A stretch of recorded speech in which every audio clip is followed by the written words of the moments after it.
I don't know what to tell y'all, bro. I'm simply just better than y'all. That's a lot of damage. How about a little more? Hey everyone, Thordan Smash here, and today we're going to be talking about a new report that came out that shows that EA might be just a little bit more greedy than, we actually thought, which is surprising because we kind of all knew that EA was greedy, and it does impact Apex Legends a little bit as well, with a lot of layoffs and other things. So we're going to go over all of that and what it means for the future of the game, especially with cosmetics, and we're also going to go ahead and give out 45 bucks. All you guys got to do is like, comment, subscribe, you know the drill, but without further ado, let's jump into today's report. So there was a pretty interesting article that came out the other day thanks to Insider Gaming, and they let us know that EA CEO earned $25 million this year, which is the same when they cut 700 jobs, including a ton at Respawn and EA. The article goes on to list a couple of other things that Electronic Arts is looking to do, such as advertising with in-game ads. That's right, if you booted up, say, Apex Legends and turned it on, you'd be greeted with an advertisement for other things and products that EA wants to throw into the game. Along with that, they're also going into the era of generative AI, which is the most exciting yet by a fairly wide margin, and something that we're embracing deeply. We think about it in three core vectors: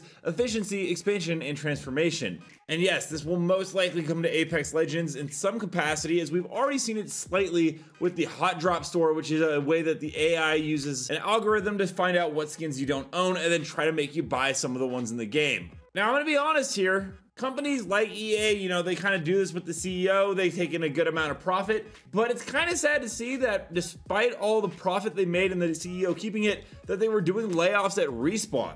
You literally have a quote from March of this year where one staff member said after they had been laid off by EA, "The way I was treated was so cold and inhumane during the process today, just tossed out like trash." Not to mention, you have entire QA teams like the Baton Rouge studio last year being fired, which was around 200 people. And then this year, they also laid off a QA team in the UK. And I mean, let's be honest here, Apex Legends and bug issues have been kind of an issue for a while now. So instead of laying off all your QA teams and pocketing the money as the CEO, you could probably have afforded all of the people you laid off for the smallest fraction of that $25 million. And it's getting kind of crazy to me because Apex Legends has actually made a total income of $3.4 billion so far. And once again, for a company that EA says is their flagship studio right now, and a flagship game up there with Sims, I believe, and FIFA, to lay off employees because they're not making enough money is absolutely insane. One of my favorite quotes here is that once profits start dwindling, they will just shut the whole thing down rather than try to reinvigorate the player base and invest into a dying game.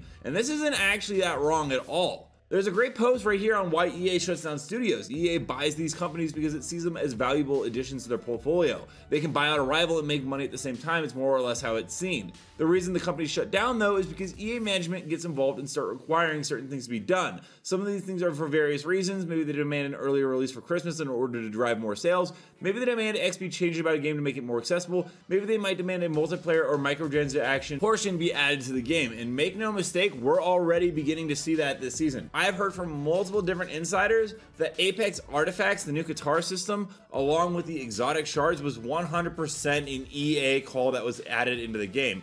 From what I understand, a lot of people at Respawn were actually upset about the addition and did not think it was that great and would have gone in a different direction, at least from what I have been hearing. And it lines up with what we know about Respawn and EA. And there's this old statement that you can see in this Titanfall meme where EA said they were hands-off with Respawn the entire time, and Respawn literally confirmed it. And so everyone thinks, no, it's the Respawn studio that makes all the choices. That may have been when it was in development, but has very clearly changed in current day. From the direct quote that everyone seems to talk about this from, this comes from Jason McCord, the game's developer, and he says, "Not to be throwing EA under the bus, but this wasn't the game they were expecting. I had to go to executives and show it to them and explain it and not convince, but more, hey, trust us, this is the thing you want out of us. As a corporation, they can only quantify based on past data, and they've never done anything like this before. There's a giant rainbow question mark over revenue projections for this game. They're like, we don't know, we can't predict, this is a game, we had to say, this is what we want to do, help us get there. They had no hand in the development or anything about this game."